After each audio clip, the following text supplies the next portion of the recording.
Shalom, kembali lagi dalam Renungan Harian Resort GKI Pulang Pisau.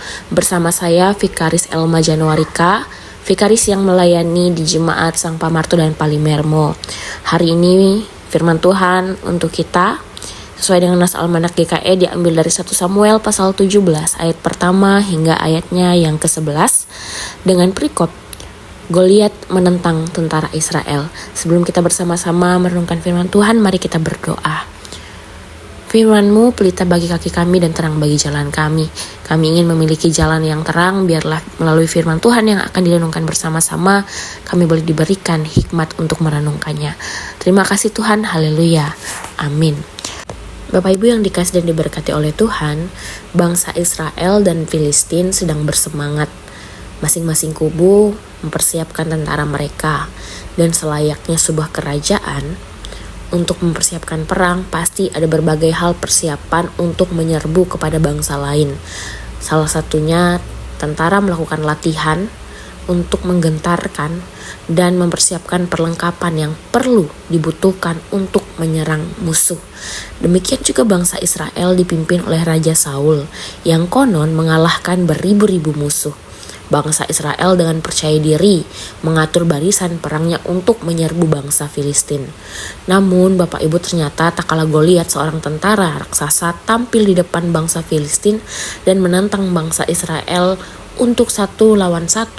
Yang terjadi kemudian adalah tidak seorang pun dari bangsa Israel yang berani maju untuk bertarung. Bahkan rajanya sekalipun melihat senjata dan perlengkapan Goliat yang lengkap, ditambah lagi tubuhnya yang raksasa setinggi 6 hasta dikatakan dalam firman Tuhan, maka tak heran bahwa orang-orang Israel ketakutan.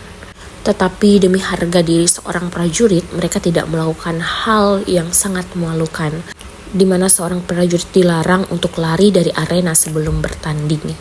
Itulah yang sering terjadi dalam kehidupan kita Bapak Ibu. Dikala kita menghadapi begitu besarnya persoalan hidup, masalah yang kita anggap berat, masalah yang seolah-olah tak pernah habis-habisnya, baik itu dari segi ekonomi, baik itu dari segi pekerjaan, keluarga, seolah-olah tidak ada ujung dari setiap permasalahan kita, berjalan di tempat bahkan cenderung bergerak mundur. Dan sebagai manusia biasa yang memiliki perasaan, kita pasti memiliki rasa cemas, takut, khawatir, gentar, bahkan menyerah sebelum akan muncul dalam hati kita dan merasuki pikiran kita. Oleh karena itu, kita tidak berani mengambil langkah maju, bahkan mungkin mengambil jalan lain untuk keluar dari setiap permasalahan. Tetapi firman Tuhan hari ini sungguh luar biasa menyampaikan kepada kita melalui tokoh seorang Daud, seorang anak muda yang bisa dikatakan kulitnya pun masih kemerah-merahan, tampil di depan ribuan tentara untuk menjawab tantangan Goliat. Ia begitu gagahnya membela bangsa pilihan Tuhan. Ia tidak takut pada apa yang ada di depannya karena ia percaya ada roh Tuhan di dalamnya. Ia maju menyatakan karena ia tahu Tuhan akan membelanya. Tuhan ada di sana dan akan memberikan kemenangan padanya. Bapak Ibu yang dikasih dan diberkati oleh Tuhan, mari kita renungi bersama bahwa kita janganlah menjadi pribadi yang takut. Mari kita maksimalkan seluruh hidup kita dengan perlengkapan yang telah diberikan Tuhan bagi kita. Jangan kecut dan jangan tawar hati ketika Tuhan memberikan ujian, tantangan, cobaan kehidupan. Baik itu sebesar Goliat atau sebesar apapun. Tapi satu hal yang harus kita percaya, bahwa kuasa Tuhan lebih besar daripada kekuatan Goliat.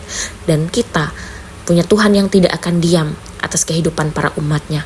Tuhan akan memimpin dan menguatkan langkah kita. Amin. Untuk pemberitaan firman Tuhan, kita menaikkan doa syafaat kita berdoa. Tuhan, terima kasih untuk firman-Mu yang sudah disampaikan bagi kami begitu indah dan luar biasa.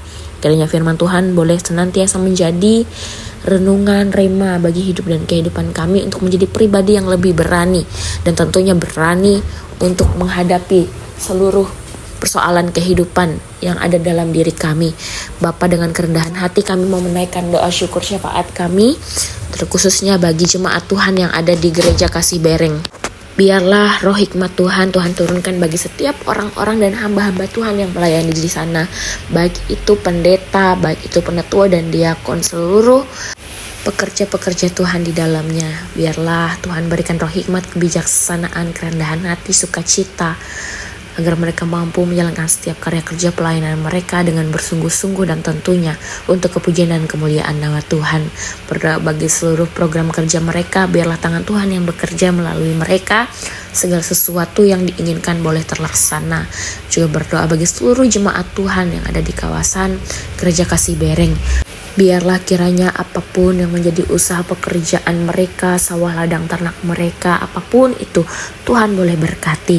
Sehingga kemurahan dan kebaikan Tuhan boleh senantiasa mengalir atas kehidupan mereka. Dan mereka boleh berbagi berkat untuk orang-orang di sekitar mereka. Terima kasih Bapak, terima kasih Yesus. Kami serahkan penuh kehidupan jemaat Tuhan yang ada di Gereja Kasih Bereng sepenuhnya hanya dalam tangan pengasihan-Mu Bapa. Di dalam dan oleh Yesus Kristus kami berdoa, dan doa ini kami kami alaskan dengan doa Bapa kami. Bapa kami yang ada di sorga, dikuduskanlah namamu, datanglah kerajaanmu, jadilah kehendak-mu di bumi seperti di sorga. Berikanlah kami pada hari ini makanan kami yang secukupnya. Dan ampunilah kami akan kesalahan kami, seperti kami juga mengampuni orang yang bersalah kepada kami. Dan janganlah membawa kami ke dalam pencobaan, tetapi lepaskanlah kami daripada yang jahat. Karena Engkau yang punya kerajaan dan kuasa dan kemuliaan sampai selama-lamanya. Amin.